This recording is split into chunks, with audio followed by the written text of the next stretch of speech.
Hello friends, welcome to the aroma eats. இன்றைக்கி நம்ம சேனலில் பார்க்கக்கூடிய ரெசிபி என்னன்னு பார்த்தீங்கன்னா, எல்லாருக்கும் ரொம்ப பிடிச்சி விரும்பி சாப்பிடக்கூடிய ஒரு ரெசிபி தான். அதாவது ஒரு ஸ்வீட் டிஷ் தான் பார்க்க போகிறோம், குலாப் ஜாமுன். இது வந்து ஒரு இன்ஸ்டன்ட் மிக்ஸ் வச்சு எப்படி செய்யலான்னு பார்க்க போகிறோம். பொதுவாக குலாப் ஜாமுன் செய்யும்போது பார்த்தீங்கன்னா, குலாப் ஜாமுன் வந்து வெடிச்சு வருது, இல்லைனா வந்து கெட்டியமாக இருக்குது, சுகர் சிரப்பில் வந்து நல்லா ஊறலை அப்படின்னு சொல்லுவாங்க. ஆனால் இன்றைக்கி வந்து இந்த குலாப் ஜாமுன் மிக்ஸை வச்சு நம்ம பர்ஃபெக்டாக வந்து எப்படி செய்யலான்னு சொல்லி தான் பார்க்க போகிறோம். இந்த ரெசிபி எப்படி செய்யலான்னு பார்க்குறதுக்கு முன்னாடி நம்ம சேனலை இது வரைக்கும் சப்ஸ்கிரைப் பண்ணாதவங்க சப்ஸ்கிரைப் பண்ணிக்கோங்க. நோட்டிஃபிகேஷனுக்கு பெல் ஐக்கானையும் கிளிக் பண்ணிக்கோங்க. இந்த ரெசிபி செய்கிறதுக்கு நான் வந்து பாம்பினோவோட instant gulab jamun mix packet தான் எடுத்திருக்கேன். உங்களுக்கு எந்த பிராண்ட் விருப்பமோ அந்த பிராண்ட் எடுத்துக்கலாம் நீங்கள். இது 175 கிராம் உள்ள பேக்கெட்டு. இந்த மிக்ஸை வந்து ஒரு பவுலில் ட்ரான்ஸ்ஃபர் பண்ணிவிட்டு நல்லா கட்டி இல்லாமல் கலந்து விட்டுக்கோங்க. அடுத்து வந்து இதில் பால் கொஞ்சம் கொஞ்சமாக வந்து சேர்த்துக்கலாம்.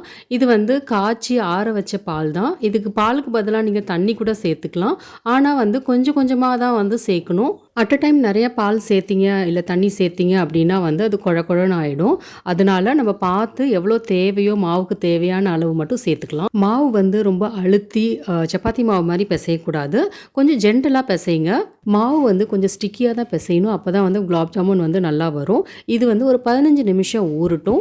மாவு வந்து பிசைஞ்சு ஊற வைக்கிறதுக்கு முன்னாடி எவ்வளோ ஸ்டிக்கியாக இருந்துச்சு, ஆனால் இப்போ பார்த்தீங்கன்னா நல்லா கொஞ்சம் கெட்டிமாவும் ஆயிடுச்சு.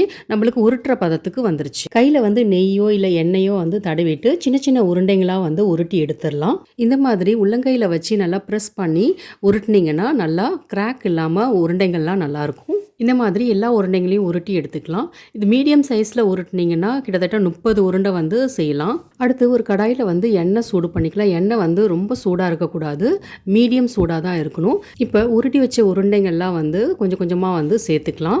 எண்ணெய் வந்து கரெக்டான சூட்டில் இருந்தால் தான் இந்த மாதிரி வந்து உருண்டைங்களை போட்டோன்னே மேலே எழுந்து வராது. சப்போஸ் எண்ணெய் வந்து ரொம்ப சூடாக இருந்துச்சு அப்படின்னா போட்டோன்னே மேலே வந்துடும், அப்புறம் காந்தி போயிடும், உள்ளார வேகாது. ஸோ இந்த மாதிரி கரெக்டான ஹீட்டில் வந்து இருந்தால் தான் வந்து உருண்டைகள்லாம் வெடிக்காமல் இருக்கும். இப்போ உருண்டைகள்லாம் மேலே தானாக வந்ததுக்கப்புறம் இந்த மாதிரி கிண்டி விட்டுட்டே இருந்தால் தான் வந்து எல்லாமே வந்து ஈவனாக வந்து ப்ரௌன் ஆகும். இல்லை அப்படின்னா பார்த்தீங்கன்னா ஒரு இடத்துல வந்து நல்லா டார்க்காகவும் ஒரு இடத்துல வந்து லைட்டாகவும் இருக்கும். ஸோ இந்த மாதிரி லைட் ப்ரௌன் ஆகிற வரைக்கும் வந்து ஃப்ரை பண்ணி எடுத்துக்கலாம். பாருங்கள், ஒரு உருண்டை கூட வந்து வெடிக்கலை. இந்த மாதிரி லைட் ப்ரௌன் ஆனோன்னு உருண்டைங்கள்லாம் வந்து எடுத்து ஒரு டிஷ்யூ பேப்பரில் போட்டு வச்சிடலாம். இந்த மாதிரி உருட்டி வச்ச எல்லா உருண்டைங்களையும் வந்து ஃப்ரை பண்ணி எடுத்துக்கலாம். அடுத்து வந்து சுகர் சிரப்பு எப்படி செய்யலான்னு பார்க்கலாம். ஒரு கடாயில் 1/2 கிலோ வந்து சர்க்கரை சேர்த்துக்கோங்க. அதே அளவு வந்து தண்ணியும் சேர்த்துக்கலாம். தண்ணி வந்து கிட்டத்தட்ட 500 மில்லிலிட்டர் வந்து சேர்த்துருக்கேன்.